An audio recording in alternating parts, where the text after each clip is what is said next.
शिक्षा संविधान पर सदन में बहस, पक्ष विपक्ष की ओर से रखें दलीलें। शिक्षा मंत्री प्रधान को ओवैसी ने टोका। मैं अभी श्री अरविंद जी को कोट करना चाहता हूं। मेरे मित्र ओवैसी जी भी आगे, अच्छा लगा, ओवैसी जी के साथ थोड़ा रहने से अच्छा लगता है। श्री अरविंद कहते हैं शिक्षा के बारे में, education should be in accordance, Shri Arvind ji को मैं कोट करता हूं, education should be in accordance with the needs of modern life, but include the core ideas and method of ancient education. अध्यक्ष जी, इसमें क्यों चिंता होनी चाहिए? किसमें क्या आइडियोलॉजी है?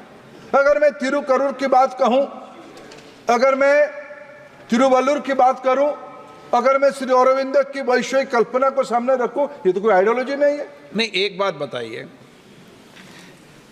कोई भी दल की सरकार आइडियोलॉजी से आती है ना, विचारधारा को लेकर चलते हो ना।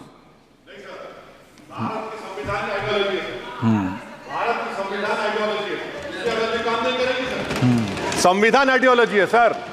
मेरी आइडियोलॉजी क्या काम आएगी इसमें? मैं किस पे ओत ले रहा हूं? संविधान पे ओत ले रहा हूं सर। आप गोलवालकर की आइडियोलॉजी क्या काम में आएगी? नहीं आएगी ना सर।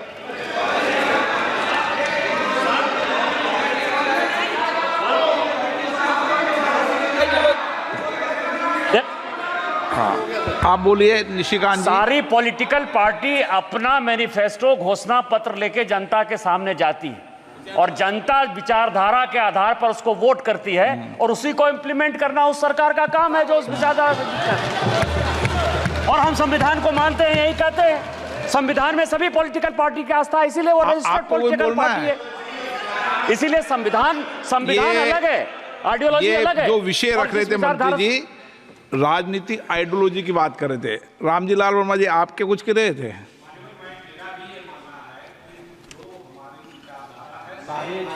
काय की विचारधारा आपकी? संविधान की भी है। संविधान की विचारधारा की बात नहीं हुई। संविधान की विचारधारा तो एक ही है। संविधान के अनुसार हम चलेंगे। संविधान की जो मूल भावना है उसको हम विकृत नहीं करेंगे, वही हमारा उद्देश्य होना चाहिए। संबित पात्रा जी, कभी क्या संसद बिल्कुल ज्ञानवान भी होती रहनी चाहिए। सभापति महोदय, आपने जो कहा कि सभी पार्टियां अपनी अपनी विचारधारा को लेकर जनता के बीच में जाती है, अपने विचारधारा के माध्यम से चुनकर आती है, जनता जनार्दन है, मैं इसका समर्थन करता हूं।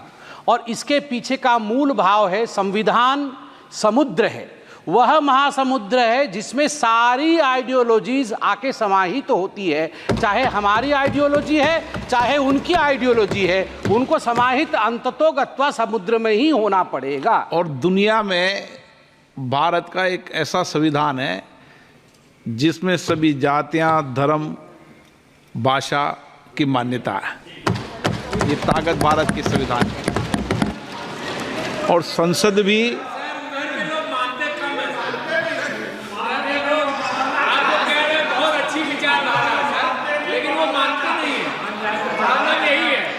माननीय मंत्री जी,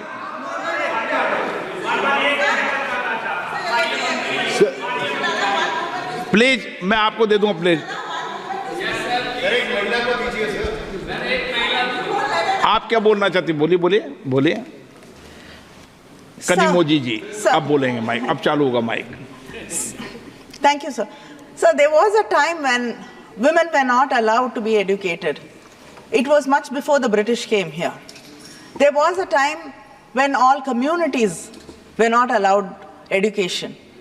Yes. So we should not go back to that. अधिकार नहीं था शिक्षा लेने का? Sir? Sir? No. Well, एक minute. Please read the Manusmriti. आप सब बैठ जाइए ना, मंत्री जवाब देंगे। Please read the Manusmriti. Sir, my grandmother was not allowed to go to college.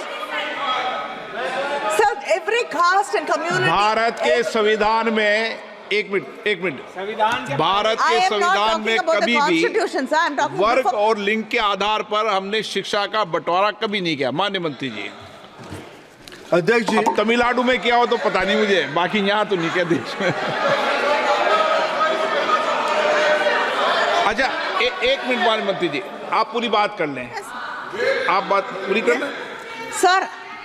आपकी कहा कि आपकी माता जी को विद्यालय में जाने के लिए रोका, ग्रैंड मदर को। वो सामाजिक रूप से अलग अलग प्रदेशों के अंदर इस विषय को लेकर आंदोलन हुए थे, लेकिन संविधान के अंदर हमेशा हम संविधान से चलते हैं, संसद संविधान में चलती है। संविधान में कभी किसी को रोकने का अधिकार संविधान में कभी नहीं रहा, डिबेट में नहीं रहा।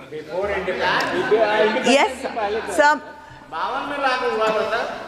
Sir, Baba Saheb Ambedkar said that caste system. 52 के पहले तो अंग्रेजों का राज था, उसके लिए तो लड़ाई लड़ी अपन ने।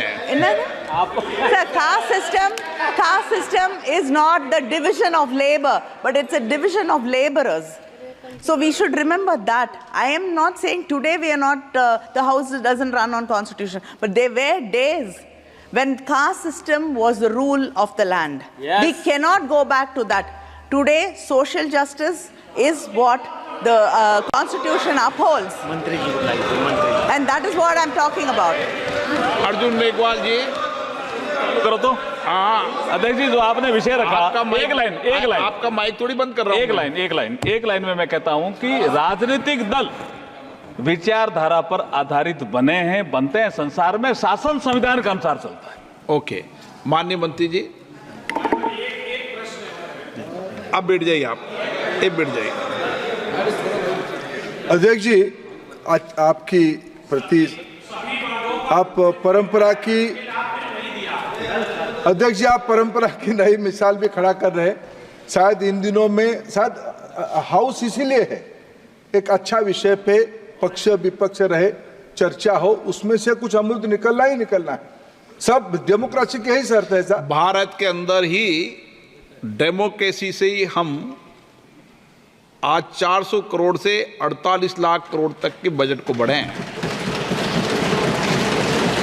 अध्यक्ष जी, मैं फिर आदरणीय सदस्य को एक बात याद दिलाता हूं, उन्हीं के राज्य की एक, मैंने जितना शायद मेरा इच्छा है कि मैं तमिलनाडु की भाषा को पढ़ूं, समझूं और तमिलनाडु की सभ्यता को और जानूं। इसी संसद की जब नींव रखा गया था, इस नया भवन की जब नींव रखा गया था, माननीय प्रधानमंत्री जी ने एक भाषण दिया था। आप भी आदरणीय अध्यक्ष जी उपस्थित थे, आप भी मंच पे थे। प्रधानमंत्री जी ने कहा कि देश विश्व में प्रजातंत्र के बारे में कई धारणा है, भारत प्रजातंत्र की जननी है। भारत में कब प्रजातंत्र के बारे में सोचा गया? तमिलनाडु की तंजावुर के पास 4th सेंचुरी में, उन दिनों में पंचायत व्यवस्था कैसे रहेगी और पंचायत में अगर कोई प्रतिनिधि को, कोई चुने हुए व्यक्ति को कुछ गड़बड़ी किया, निकालना कैसा है, उसकी भी एसओपी उस शिलालेख में लिखा गया था। ये मेरे भारत की सभ्यता है, यही अध्यक्ष जी मेरा आइडियोलॉजी है, इसी को लेकर मैं गौरव कर रहा हूं। दूसरी बात रहा महिलाओं के बारे में कहा गया। अध्यक्ष जी, मैं जिस प्रांत से आता हूं वो मेरा महाप्रभु की प्रांत है, मेरा परिचय महाप्रभु जगन्नाथ है। महाप्रभु जगन्नाथ जी की धर्मपत्नी महालक्ष्मी है। 1500 सदी में माँ महालक्ष्मी ने, एक लोक कथा में है, महाप्रभु जगन्नाथ जी और उनके बड़े भाई जात पात की बात की है। महालक्ष्मी जी को पसंद नहीं हुई, महालक्ष्मी किचन के इंचार्ज थे, वो घर छोड़ के किचन बंद कर दिया, उनको भूखो रहना पड़ा। फिर जाके माफी मांगा, महाप्रभु ने माफी मांगा अपनी धर्मपत्नी को, माफ करो, हम जात पात की बात नहीं करेंगे। ये 1500 सदी में मेरे वहां के फिलोसोफर बलराम दास जी ने लिखा है। मेरे सभ्यता में महिलाओं को महिमा मंडन, मैं तो अर्धनारीश्वर का पूजक हूं।